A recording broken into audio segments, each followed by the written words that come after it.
এই গল্পটি নির্মিত হয়েছে আমাদের স্কুলের ইতিহাস ও বাংলার শিক্ষক শ্রীযুক্ত হরিদাস বৈদ্য মহাশয়কে শ্রদ্ধা জানিয়ে। আমাদের এই গল্পটির মাধ্যমে স্যার বুঝিয়েছিলেন জীবনে লেখাপড়াটা কেন প্রয়োজনীয় ও বাস্তব জীবনে সরল হয়ে থাকাটা কতটা ভয়ঙ্কর, এই বিষয়গুলি বোঝাতে। এই গল্পটি আমরা অনেকেই ছোট থেকে বিভিন্নভাবে জেনে এসেছি হয়তো, তবে আজ স্কুলের গণ্ডি পেরোনোর এত বছর পরে বাস্তব জীবনে চলাফেরা করে এই গল্পের মর্ম বুঝে স্যারকে শ্রদ্ধা জানিয়ে এই স্বল্প দৈর্ঘ্যের ছবির মাধ্যমে সেই গল্পটিকেই আপনাদের কাছে তুলে ধরার চেষ্টা করেছি আমরা।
কি রে, কখন থেকে ডাকছি, কোথায় হারিয়ে গেছিলিস? ছেলেবেলায় খুব মনে পড়ে, জানিস তো। মনে কি আমার পড়ে না? কিন্তু বসে থাকলে তো হবে না, আবার এখান থেকে সুরিতকে নিয়ে অনেকটা পথ যেতে হবে। এখান থেকে 2টো অটো, হ্যাঁ, অনেকটা পথ, অনেকটা বেলা হয়ে যাবে। তাই আর বসিস না, চল আমরা বেরাই। চল ওঠ, আয়। চল।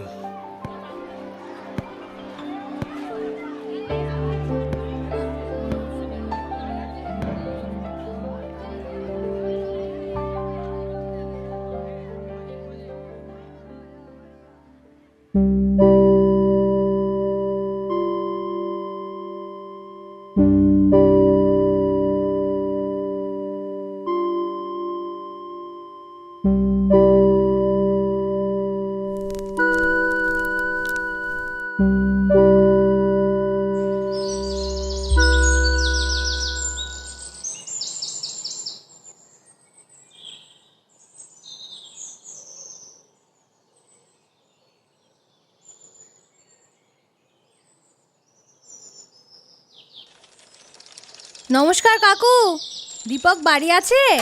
ও শর্মিষ্ঠা মা, না গো, সে তো ওই সকালবেলা স্টেশনে গেল। আসলে ওইসব কী সব টিকিট না কী সব বলে, সেসব জানতে গেল। তারপরে ওই লিস্টিটা বেরোবে বলেছিল, তুমি আসবে, কিন্তু তবু থাকতে পারলেনি। আসলে দেরি করলেই তো দেরি। ঠিক বলেছেন কাকু, এই কাজটা না যত তাড়াতাড়ি হয়ে যায় ততই ভালো। আসলে না, দীপক খুব ভালো স্টুডেন্ট, আর আপনাকেও অসংখ্য ধন্যবাদ আমার কথাটা রাখার জন্য। আচ্ছা কাকু, তাহলে আমি আজকে আসি, হ্যাঁ? শুধু এই বইগুলো একটু ওকে দিয়ে দেবেন, আমি ওর সাথে পরে কথা বলে নেব। এখন আমাকে স্কুলে যেতে হবে, আমি ওর সাথে পরে কথা বলে নেব। আসছি, হ্যাঁ? জানো মা, ধন্যবাদ তোমারে দেওয়া উচিত। ওই আমার একমাত্র ছেলে, দিন রাত চিন্তা হতো জানো, যদি আমার মতো হয় তাইলে কি যে হবে ওর ভবিষ্যৎ। হ্যাঁ কাকু। কিন্তু তুমি মা ওই স্কুলের পাশাপাশি ওর দিকে যেমন নজর দিয়েছো, ধন্যবাদ তোমায় মা। আমি আশীর্বাদ করি তুমি অনেক বড় হও, অনেক বড় হও। আসলে কি জানেন মা। তো কাকু, দীপক পড়াশোনা করেছে, ওর পরীক্ষা দিয়েছে, আমি তো শুধু ওর পাশে ছিলাম আর ওকে সাহায্য করেছি। আসলে ওই হচ্ছে ওর নিজের জোর। আপনি কিচ্ছু চিন্তা করবেন না, যা হবে খুব ভালো হবে। ঠিক আছে, পরে দেখা হবে কাকু, আজকে আসি। হ্যাঁ মা, সাবধানে যাও মা।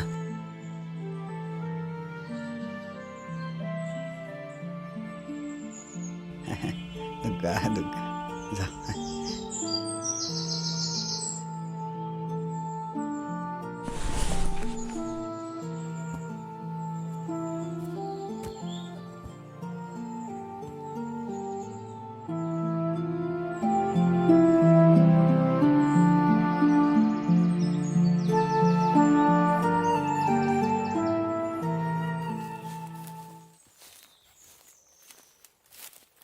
কিরে, কোথায় গেছিলি এত সকাল সকাল? দৌড়ে এলি নাকি ভাই? আরে না ভাই, সেই গেছিলাম একনাগঞ্জে। একনাগঞ্জ? হ্যাঁ, ওই যে কলেজের বলেছিলাম না, ওখানে তো কনফার্মেশন হয়ে গেছে, তো ওই টিকিটটা কনফার্ম করতে গেছিলাম। আরে সাব্বাস সাব্বাস। কিরে ভাই সাব্বাস। তোরা সব এখানে? আরে ভাই তো কলকাতা কলেজে চান্স পেয়ে গেল। আরে বিশাল ব্যাপার তো তোর। চিনবেই না ভাই এখন হ্যাঁ, আমাদের। চিনতেই পারবে না। না না, চিনবো নাকি? যাচ্ছি কলেজে, কলেজ কমপ্লিট হবে, আবার ফিরে আসবো গ্রামে। হ্যাঁ সে তো দেখাই সে যাবে। দেখা যাক, সে তো দেখা দেখে- যাক। হ্যাঁ হ্যাঁ, দেখা সে যাক। দেখে নিস। ভাই শোন না, বলছি কি, সেই সকালবেলা বেরিয়েছি, এখন বাড়িতে যাবো রে, তারপর বাবার হ্যাঁ হ্যাঁ, যা যা যা, না, কামু হ্যাঁ, অনেকক্ষণ ধরে মাঠে খাটাখাটি করছি। আমাদেরও ওইদিকে যেতে হবে। বলছি তুই কোন দিকে যাচ্ছিস? ওইদিকে যাচ্ছি, হ্যাঁ চল যা, তোকে একটু ছেড়ে দে দিই। ওকে। হ্যাঁ, আসি তুই রে একটু ভাই, ওকে বুঝলি? ছেড়ে দে, যা। আসলাম ভাই। হ্যাঁ ভাই আসছি ভাই, হ্যাঁ আসছি যা ভাই, যা যা আসছি। যা।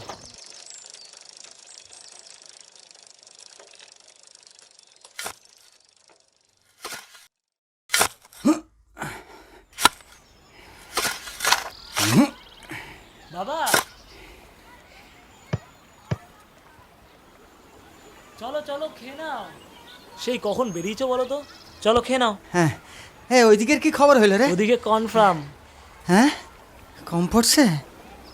আচ্ছা তুই দাঁড়া, আমি একবার ছোট বাবুর কাছে ঘুরে আসি। হ্যাঁ, না বাবা, কনফার্ম মানে সবকিছু হয়ে গেছে।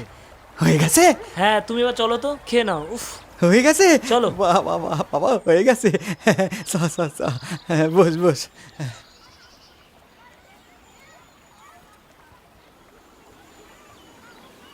হ্যাঁ, নে নে, হাতটা ধো।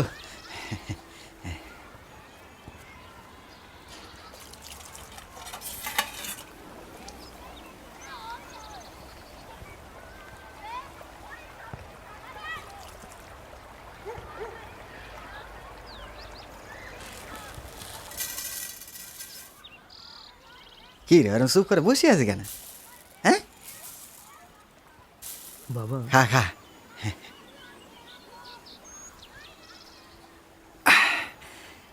খা।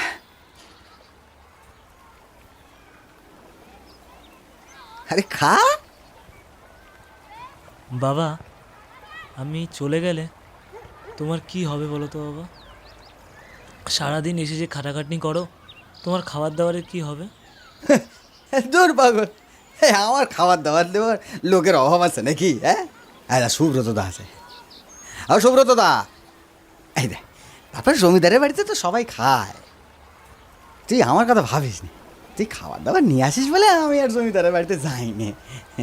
তুই আমার খাবারের কথা ভাবিস নে, এই 2-4 বছরের ব্যাপার, আমি এদিক করে মানিয়ে ঠিক নেবো কেন। হ্যাঁ, তুই ভালো করে পড়াশোনা কর। হ্যাঁ, না না না না, খা খা। কিন্তু আমি তো কোনোদিন তোমাকে ছাড়া খাইনি, কোনোদিনও তোমাকে ছাড়া থাকিনি এর আগে। আমার যেতে ইচ্ছা করছে না বাবা, আমি পারবো না, আমি যাব না। বাবা, বাবা ও কথা বলতে নেই বাবা। দেখ, তুই না গেলে যে আমি হেরে যাবো রে। দেখ, তোর মাকে আমি কথা দিয়েছিলাম যে তোরে আমি আমার মতো বানাবো না, তোরে আমি আমি সমাজের 5 জনের মধ্যে একজন বানাবো, বুঝলি? তুই তোর মায়ের কাছে আমারে হারিয়ে দিবি বাবা। কিন্তু বাবা, কোনো কিন্তু না, কোনো কিন্তু না। দেখ, তোর শর্মিষ্ঠা দিদিমণি, হ্যাঁ, তোরে কত ভালোবাসে। হ্যাঁ, সে সে ওই কলেজের খোঁজ খবর, হ্যাঁ, সব তোরে নিয়ে এনে দিল। হ্যাঁ, তুই তুই তার কথা ভাব বাবা, তুই আমার কথা ভাবিস না বাবা। আরে আমার তো জমিদার বাবু, ছোট বাবু আছে, এই 2-4 বছরের ব্যাপারে আমি ঠিক মানিয়ে নেবো বাবা। তুই পড়াশোনা করে তুই তুই মানুষের মতো মানুষ হ বাবা। হ্যাঁ, তুই খা বাবা, খা খা। তুমিও খাও। তুই আমার খাবারের কথা ভাবিস না, তুই খা বাবা, খা।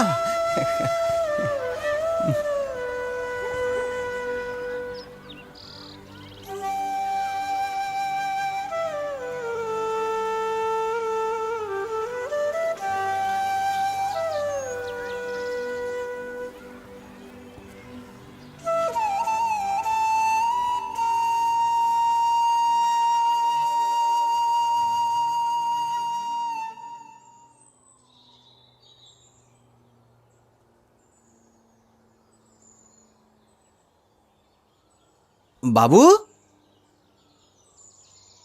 ছোট বাবু। কে দিনু নাকি? দাঁড়া আসছি। আচ্ছা,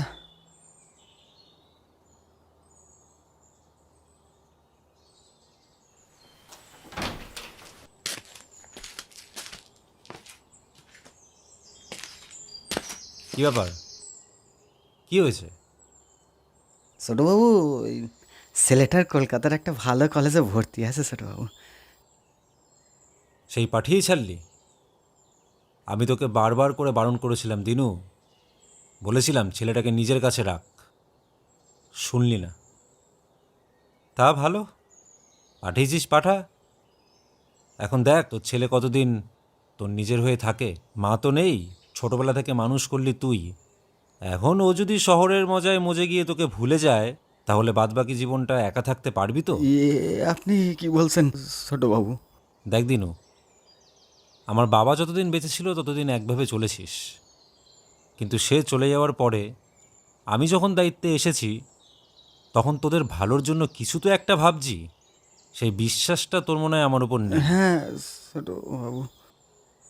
দেখ এখন কি হয়। যাই হোক, এছাড়া অন্য কোনো কাজ আছে কি? ছোটবাবু, আসলে আমার ছেলেটা না পরশু চলে যাচ্ছে, তাই আমি কাল কাজে আসবো, কিন্তু পরশু একটু দেরি হবে। ছেলেটারে শেষবারের মতো একটু স্টেশনে ছেড়ে দিয়ে আসবো। বেশ আসিস, তবে দেরি হলেও কিন্তু সকাল 9টার মধ্যে, হ্যাঁ? আর দেরি যেন না হয়। আচ্ছা ছোটবাবু, আসি ছোটবাবু।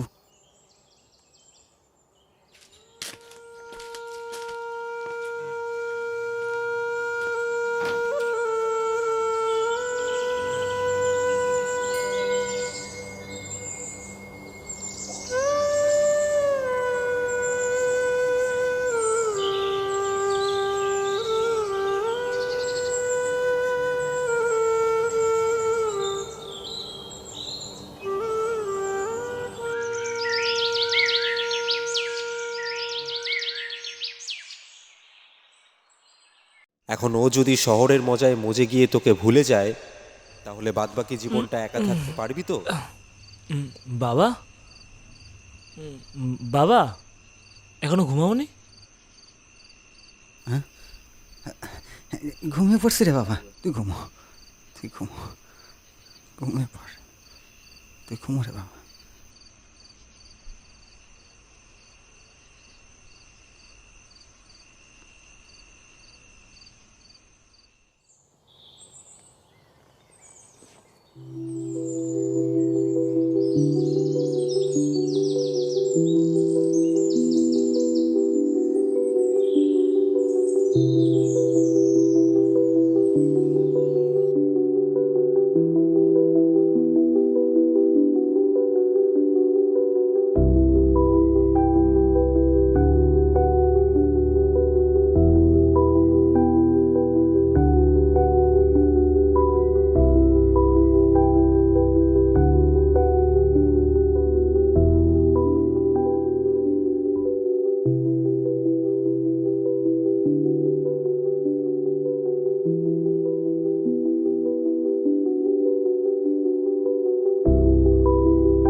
মুখ ফুটে কাকু কোনোদিন নিজের কষ্টের কথা জানায়নি।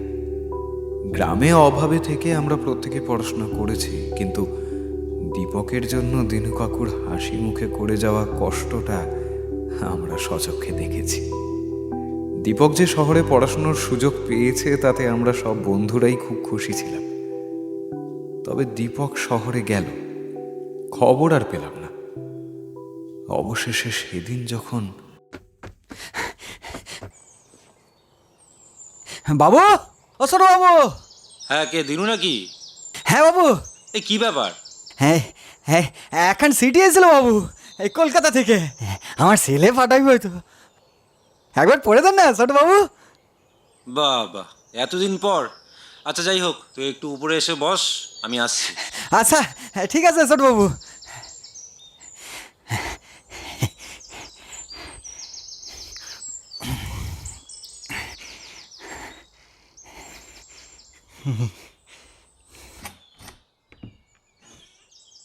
কি ব্যাপার দিনু, তা এতদিন পর চিঠি? গিয়ে নিশ্চয়ই জানায়নি। না ছোটবাবু, হয়তো পাঠাইছিল, আসতে হয়তো দেরি হয়েছে। এই দেখ, একটু পড়ে দেন ছোটবাবু। হ্যাঁ হ্যাঁ হ্যাঁ, দে দেখি কি লিখেছে।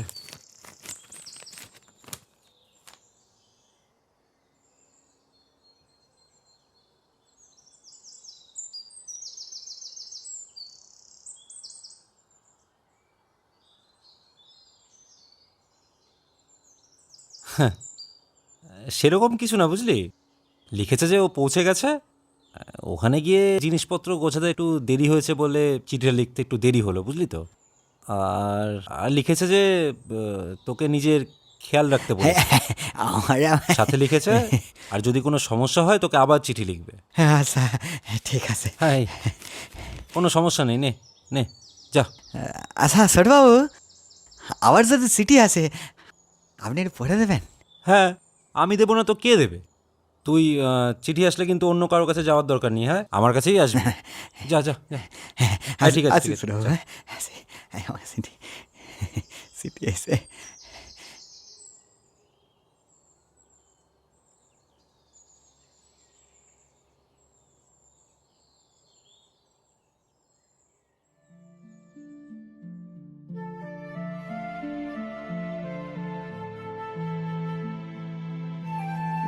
আর একটা চিঠি।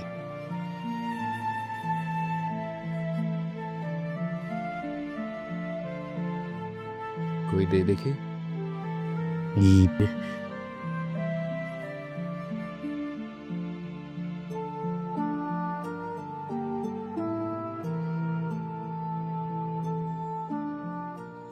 কি রে দিনু, দে দেখি দে। এই নেন। ও এতক্ষণ খুলে কি তুই পড়তে পারিস নাকি বলতো?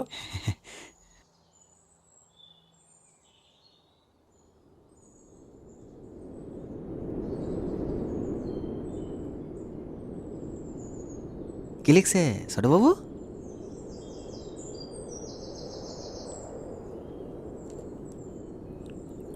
শোন না, আরে আমার সকাল থেকে চোখটা খুব জ্বালা করছে, বুঝলি তো। এ বাবা, তুই দাঁড়া, আমি একটু ভিতর থেকে চশমাটা আচ্ছা নিয়ে হ্যাঁ আসি। হ্যাঁ, যান যান যান।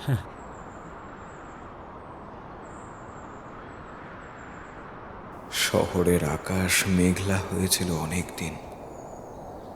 অবশেষে বৃষ্টি নামল, কিন্তু গ্রামে তো তখন ঝলমলে রোদ। দিনু কাকু জানতে পারতো সেটাই, যেটা সে শুনতো। দিনু, তো ছেলে লিখেছে ও ওখানে খুব ভালো আছে, বুঝলি। লিখেছে একটা চাকরিও পেয়েছে। আর আর লিখে কি হলো? তুই আমার দিকে এরকম হা করে তাকিয়েছিস কেন? আপনি চশমাটা কইলেন?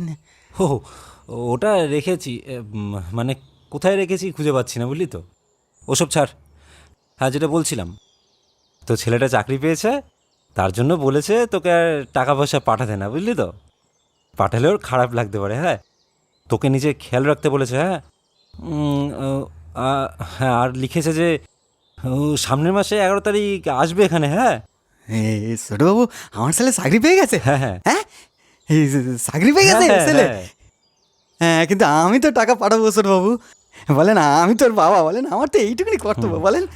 আমি টাকা, আমার ছেলে চাকরি পেয়ে গেছে। শোন শোন, আমার কথাটা শোন। আমি বুঝতে পারছি তুই ওর বাবা, ওকে টাকা পাঠানো তোর একটা কর্তব্যের মধ্যে পড়ে। কিন্তু কি বলতো, এখন তো ছেলে বড় হয়েছে, ওখানে চাকরি পেয়েছে, তোকে যখন নিজে থেকে বলছে যে টাকাটা পাঠাতে না, তুই ওখানে ওকে আবার টাকা পাঠিয়ে কেন বলতো ওকে আবার মন খারাপ করাবি? ওর যদি কোনো প্রয়োজন হয় তোকে আবার চিঠি লিখে জানাবে তো। হ্যাঁ, আর আচ্ছা। ওই যে বললাম যে সামনের মাসে 11 তারিখে আসবে বলেছে, হ্যাঁ, তখন তো কথা আচ্ছা, বলেই নিবি। হ্যাঁ, হ্যাঁ, হ্যাঁ, তাই তাই, আপনি যা বলেন। কথা বলে তারপর আমি নে নে। আসি ছোটবাবু। হ্যাঁ হ্যাঁ হ্যাঁ। আর শোন শোন শোন, হ্যাঁ আবার যদি চিঠি আসে তাহলে কিন্তু তুই আবার আমার কাছেই আসবি, হ্যাঁ। হ্যাঁ হ্যাঁ, আপনার কাছে নিয়ে যাবি আসবো। না কারোর কাছে, না হ্যাঁ? না না না, আমার ছেলে চাকরি পেয়ে গেছে। হ্যাঁ হ্যাঁ হ্যাঁ, আমার ছেলে চাকরি যা, পেয়ে গেছে, যা। পাড়ার সবাইকে জানাতে হবে এখনই। আমার ছেলে সাবধানে যা। চাকরি পেয়ে গেছে। কেন কেন কেন আমি আগে ওর অসুস্থ কথাটা বললাম না? তাহলে তো ওরাই সবটা সামলে নিত। এবার এবার আমি কি করে সামলাবো সবটা? কিভাবে?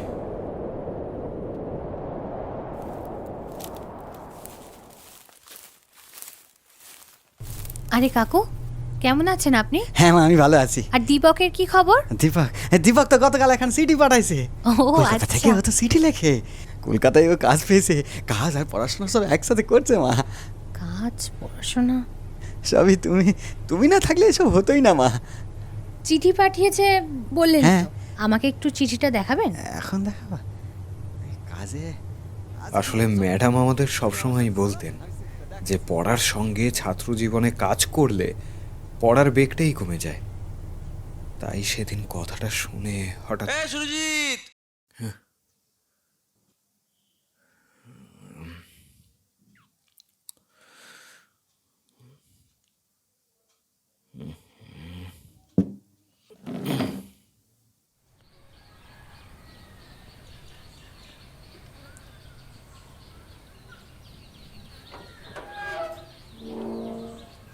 সরি কি রে, কখন থেকে ডাকছি?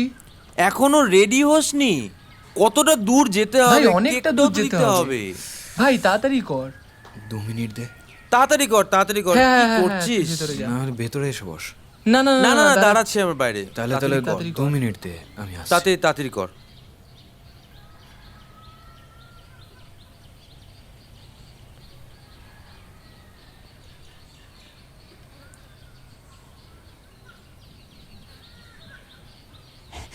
এসো মা, এসো।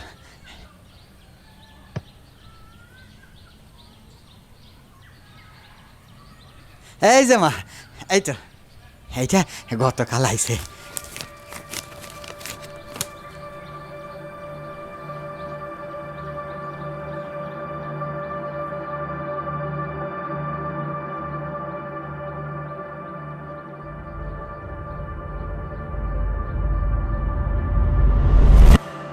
ও আপনাকে আগে কোনো চিঠি পাঠিয়েছে? হ্যাঁ মা, পাঠিয়েছে তো। সেগুলো কোথায়? হ্যাঁ সেগুলো কোথায়? সেগুলো আমি আনছি মা, আনছি। এই তো মা, এই যে। কিছু হয়েছে মা? আমার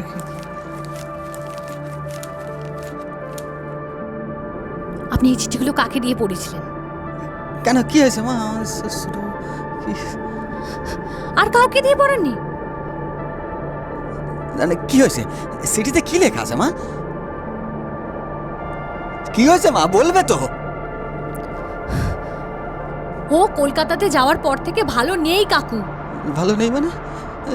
ছোটবাবু যে বললো ও ভালো আছে, আমার সিটি লিখেছে। দেরি করেছিল কিন্তু ও তো ভালো আছে। তারপরে কি লিখেছে মা? তারপর কি লেখা আছে? তারপর কি লেখা আছে বলো না মা। এইটা কালকে যে সিটিটা এসে এইটা পড়ো মা, এইটা পড়ো, এইটা পড়ো না মা। 3 দিন ধরে 3 দিন ধরে কি হয়েছে মা? হাসপাতালে। হাসপাতালে? হাসপাতালে? তারপর কি মা? তারপর কি হয়েছে মা? আমার বলো মা, তারপর কি হয়েছে মা? এই সিটিতে কি লেখা আছে মা? পড়ো পড়ো, এই সিটিতে কি লেখা আছে? আমাদের দীপক আর বেঁচে নেই কাকু। ও বেঁচে নেই।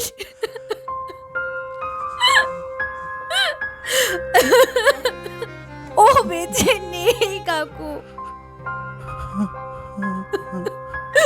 দীপক আর বেঁচে নেই।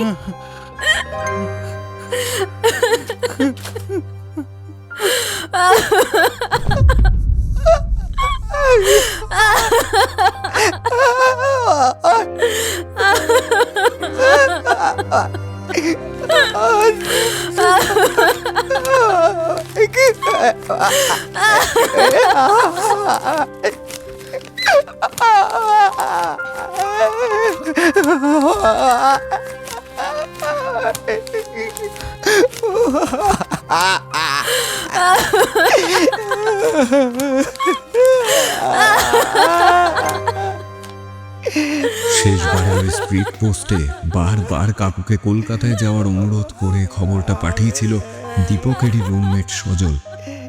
কিন্তু চিঠি ঠিক ঠিকানায় পৌঁছলেও খবরটা যে ভুল ছিল।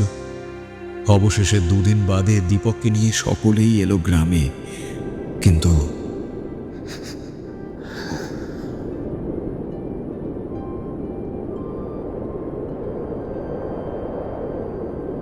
দীপক আছে তো, ওর জন্মদিন আমরা পালন করি ওরই বাড়িতে। আজ 3 বছর ধরে এই দিনটায় একত্রিত হওয়া। সেই নিয়ম মাফিকই আজকের এই দলছুট। ম্যাডাম কোথায় কে জানে, ম্যাডামকে ডাকতে হবে, বুঝলি? ওই তো ও, তোরাও এসে গেছিস? আয় আয়, এখানটাই রাখ। হ্যাঁ, আচ্ছা, এখানটাই রাখ।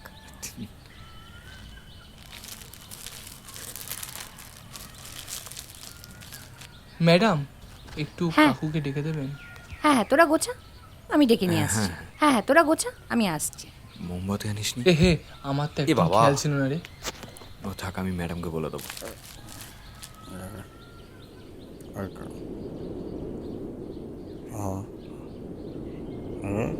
আস্তে আস্তে আস্তে আস্তে আস্তে, এদিকে এদিকে।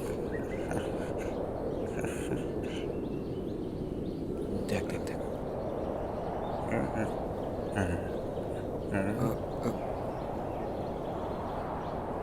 ধর ধর, ভালো করে ধর। আস্তে আস্তে আস্তে আস্তে আস্তে আস্তে। আস্তে। বসুন বসুন। পেছনে পেছনটা ধর, আস্তে আস্তে কাকু, আস্তে। ধর। আস্তে।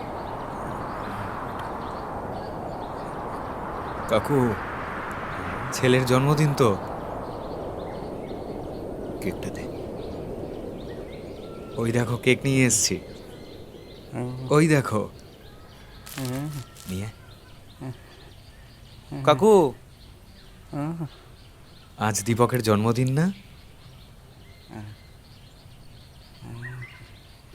কাকু, কাকু, কাকু, রেখে দে।